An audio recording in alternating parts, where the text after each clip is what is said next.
चलिए welcome to scope science classes. आज हमने देखना है मानव रक्त का ह्यूमन ब्लड का 100 क्वेश्चन जिन्हें हमने प्रैक्टिस करना है। चलिए आज जो है पार्ट थर्ड है ह्यूमन ब्लड का। आज से क्वेश्चन भी प्रैक्टिस होंगे।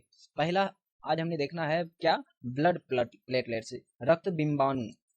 देखिए रक्त बिंबाणु के बारे में। रक्त बिंबाणु को थ्रोम्बोसाइट भी कहा जाता है। ये क्वेश्चन बहुत बार पूछा गया है, याद रखना है। रक्त बिंबाणु को क्या कहा जाता है? थ्रोम्बोसाइट। क्या कहा जाता है? थ्रोम्बोसाइट, याद रखना है। चलिए आगे देखा जाए। रक्त बिंबाणु को क्या कहा जाता है? थ्रोम्बोसाइट। रक्त बिंबाणु केवल मनुष्य एवं अन्य स्तनधारियों के रक्त में पाया जाता है। किसमें पाया जाता है रक्त बिंबाणु? सिर्फ मनुष्य एवं अन्य स्तनधारियों के रक्त में। ये देखिए आपको उजला उजला जो दिख रहा है प्लेटलेट्स हैं। ये क्या है? ये व्हाइटिश जो दिख रहा है ये कलरलेस होते हैं। ये कैसे होते हैं? कलरलेस होते हैं। देखिए यहाँ पर रक्त बिंबाणु छोटे गोलाकार या अंडाकार रंगहीन कोशिकाएं होती हैं जो अस्थि मज्जा में कहाँ पाया जाता है? बोन मेरो में, अस्थि मज्जा में पाया जाता है। रक्त बिंबाणु भी कहाँ पाया जाता है? अस्थि मज्जा में। अस्थि मज्जा में क्या पाया जाता है? रक्त बिंबाणु। चलिए आगे देखते हैं। रक्त बिंबाणु का जीवन काल 3 से 5 दिन का होता है। कितना दिन का होता है रक्त बिंबाणु का जीवन काल? रक्त बिंबाणु का जीवन काल 3 से 5 दिन का होता है। हमें ध्यान रखना है। इसकी मृत्यु प्लीहा में होती है। कहाँ होती है? प्लीहा में होती है। स्प्लीन जिसे कहते हैं। प्लेटलेट्स रक्त के थक्के जमने में प्रमुख भूमिका निभाते हैं। प्लेटलेट्स जो है ना रक्त के थक्के जमने में प्रमुख भूमिका निभाते हैं। ये दिख रहा है, कहीं भी कट हो जाते हैं। ये देखिए यहाँ पर कुछ कट जा रहे हैं, यहाँ कुछ कटते हैं। यहाँ पर सारी प्लेटलेट्स जो है ना वहां पर जमा हो जाते हैं, चारों तरफ से घेर लेते हैं और वहां पर थक्का सा बना दिया जाता है ताकि वहां से ब्लड ना निकले। चलिए आगे देखते हैं। चलिए आज हम शुरू करते हैं क्वेश्चन। पहला, रक्त का मुख्य कार्य क्या होता है? हमने पढ़ा है क्या होता है। पहला ए दिया हुआ ट्रांसपोर्टर सर होता है जरूर। बी सुरक्षा करना, हाँ सर ये भी होता है। सी विनियमन, रेगुलेशन। रेगुलेशन मतलब सर नहीं आ रहा है। रेगुलेशन मतलब एक बात बताइए, हम लोग का बॉडी का टेम्परेचर जो है ना रेगुलेट होता है। एक बात बताइए, रेगुलेट किसके कारण होता है? रेगुलेशन किसके कारण होता है? ब्लड के कारण। हम लोग का टेम्परेचर, बॉडी का टेम्परेचर समान रहता है किसके कारण? रक्त के कारण, ब्लड के कारण। ये ध्यान रखिएगा। क्या होगा आंसर? उपरोक्त सभी, यही होगा आपका आंसर। चलिए आगे देखते हैं। दूसरा क्वेश्चन, लाल रक्त कोशिकाओं, रेड ब्लड सेल को किस रूप में भी जाना जाता है? किस रूप में जाना जाता है? ए एरिथ्रोसाइट, क्या एरिथ्रोसाइट? सर लग तो रहा। बी प्लेटलेट्स, सर सुने तो है नाम। सी ल्यूकोसाइट। डी उपरोक्त में से कोई नहीं। क्या होगा? जी हमने बताया था erythrocyte. Blood, red blood cell को क्या कहा जाता है? एरिथ्रोसाइट। जब आपने ये जो है टॉपिक आपने नहीं देखा है तो डिस्क्रिप्शन में लिंक दिया हुआ रहेगा, प्लीज चाह के एक बार बस 10 या 15 मिनट का है वीडियो, आपने देखना है। उसके बाद आपका सारा डाउट क्लियर होगा। जितना भी क्वेश्चन बना रहे हैं सारे डाउट क्लियर होंगे, आप सिर्फ उसे देख लो। चलो तीसरा, प्लेटलेट्स को और किस नाम से जाना जाता है? किस नाम से जाना जाता है प्लेटलेट्स को? चलिए ठीक है, थ्रोम्बोसाइट अभी तुरंत आपने पढ़ा है, थ्रोम्बोसाइट है ना। आपको ध्यान में रखना है किस नाम से जाना जाता है। दूसरा अभी तुरंत हमने पढ़ा है, थ्रोम्बोसाइट के नाम से जाना जाता है। इन घटकों का नाम बताइए जो प्लाज्मा में पाए जाते हैं। प्रोटीन, गैसेस, पोषक तत्व, उपरोक्त सभी। प्लाज्मा में आपको क्या बोले थे? प्लाज्मा में सभी न्यूट्रिएंट्स जाते हैं। या प्रोटीन हो, प्लाज्मा काम क्या करता है? ट्रांसपोर्टेशन का काम करता है। क्या करता है? ट्रांसपोर्टेशन का। वो प्रोटीन भी हो सकता है, वो गैस भी हो सकता है, या पोषक तत्व भी हो सकता है। मतलब उपरोक्त सभी होंगे। ये आपको समझ में आया होगा। जब नहीं आया तो जरूर आप जाके डिस्क्रिप्शन में जो लिंक दिया हुआ रहेगा उसमें से जाके आप एक बस 13 से 14 मिनट का है टॉपिक, आप जरूर देखो। चलिए पांचवा क्वेश्चन, लाल रक्त कोशिकाओं के बारे में निम्नलिखित में से कौन सा कथन सही है? लाल रक्त कोशिकाएं फेफड़ों से ऑक्सीजन को शरीर के सभी कोशिकाओं तक पहुंचाती है। ठीक है। इनमें हेमोग्लोबिन नामक वर्णक होता है। ये भी लग रहा है सही है। लग नहीं रहा है, कॉन्फिडेंस हो जाइए क्योंकि हमने बताया है सही ही है। कॉन्फिडेंस, भी कॉन्फिडेंस, क्योंकि जितना कॉन्फिडेंस रहिएगा इतना अच्छा आप प्रदर्शन कर सकते हो। सी नंबर देखिए, लाल रक्त कोशिकाएं में नाभिक का अभाव होता है। ये भी सही है। मतलब उपरोक्त में सभी सही है। चलिए इन्हें ध्यान रखना है। क्षमा, श्वेत रक्त कोशिका जिसे व्हाइट ब्लड सेल कहते हैं को कितने भागों में विभाजित किया गया है? हमने क्या बताया है? इसे 2 भाग में या 3 भाग में या 4 भाग में या 5 भाग में, कितने भाग में विभाजित किया गया है? जी हाँ, आपने सही सोचा, इसे 2 भाग में विभाजित किया गया है। किसमें? एक ग्रेन्युलोसाइट, एक ग्रेन्युलोसाइट और दूसरा ग्रेन्युलोसाइट में 2 भाग में विभाजित किया गया है, एक ग्रेन्युलोसाइट और ग्रेन्युलोसाइट में। ठीक है, इसे ध्यान रखना है। चलिए, सामान्यतः मनुष्य के शरीर में रक्त की मात्रा होती है कितना? 5 से 6 लीटर। इसे ध्यान रखना है, आपको हमने बताया है। रक्त की शुद्धिकरण की प्रक्रिया को क्या कहते हैं? शुद्धिकरण की प्रक्रिया। सर, शुद्धिकरण प्रक्रिया आपने तो नहीं बताया, जान लीजिए। अभी शुद्धिकरण किया जाता है। देखिए, हेमोडायलिसिस जो दिख रहा है, ये जो है रक्त की शुद्धिकरण हो रही है। ब्लड जो है ना पंप हो रहा है, यहाँ डायलाइजर है, फिल्टर किया जाता है, किडनी वाला काम करता है। ये क्या करता है? किडनी वाला क्लीन करता है, ब्लड को क्या करता है? क्लीन करता है, रक्त को शुद्ध करता है। किसके थ्रू? डायलिसिस के थ्रू। किसके थ्रू? डायलिसिस के थ्रू। क्या होगा इसका आंसर? डायलिसिस। इसे ध्यान में रखना है। चलिए आगे देखते हैं। अरे सर, ये क्या हो रहा है? इनमें से रक्त दाब मापी यंत्र कौन सा है? सर, इसको तो देखें, लेकिन इसका नाम तो हम नहीं जानते हैं। इसको चापने वाला, ये इसको ब्लड प्रेशर चेक करने वाला यंत्र जो है, मंत्र कहते हैं, यंत्र जो है, क्या होगा? फेदोमीटर, एनीमोमीटर, आमीटर या स्फिग्नोमेनोमीटर? जी हाँ, स्फेग्नोमेनोमीटर कहा जाता है, स्फेग्नोमेनोमीटर। इसका नाम है रक्त दाब मापने वाली यंत्र।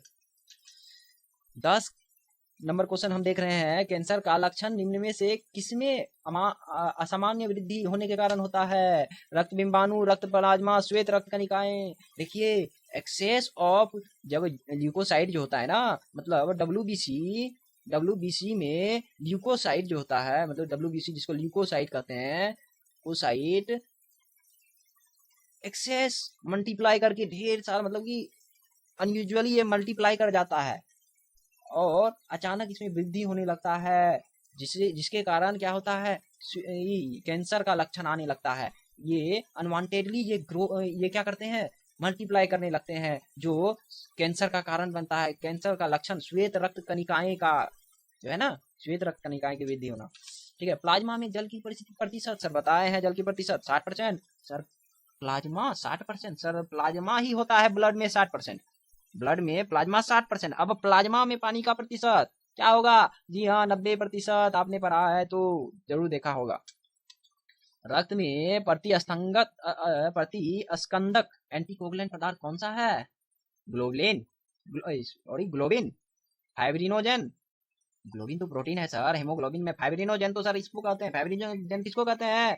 जियो, फाइब्रिनोजन किसको कहते हैं? ये प्लाज्मा में जो प्रोटीन रहता है, प्लाज्मा में जो है ना, फाइब्रिनोजन प्लस सीरम रहता है। क्या रहता है प्लाज्मा में? प्लाज्मा सीरम प्लस क्या रहता है? फाइब्रिनोजन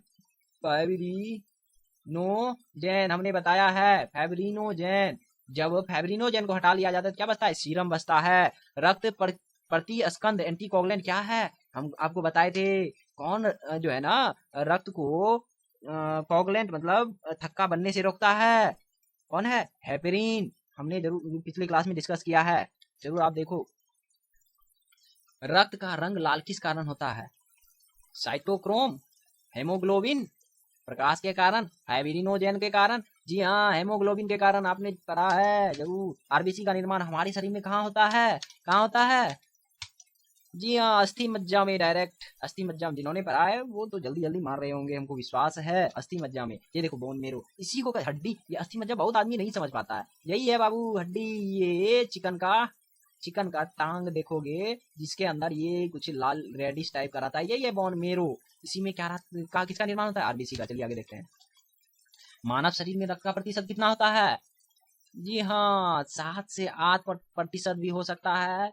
ये जो है ना, कुछ क्वेश्चन में इसमें थोड़ा सा डाउट हो सकता है। ये आप एनसीईआरटी में देखोगे 6 से 7% होता है, जो कि, लेकिन कुछ में 7 से 8, जो कि 6 से 7% मोस्ट ऑफ द टाइम इसमें किसी भी क्वेश्चन में 6 से 7% देखे हैं। मानव शरीर में रक्त की प्रतिशत 6 से 7%, ध्यान रखना है। चलिए, कणिकाओं के बिना रक्त का तरल अंश को कहते हैं? लसिका, प्लाज्मा, सीरम क्या कहते हैं?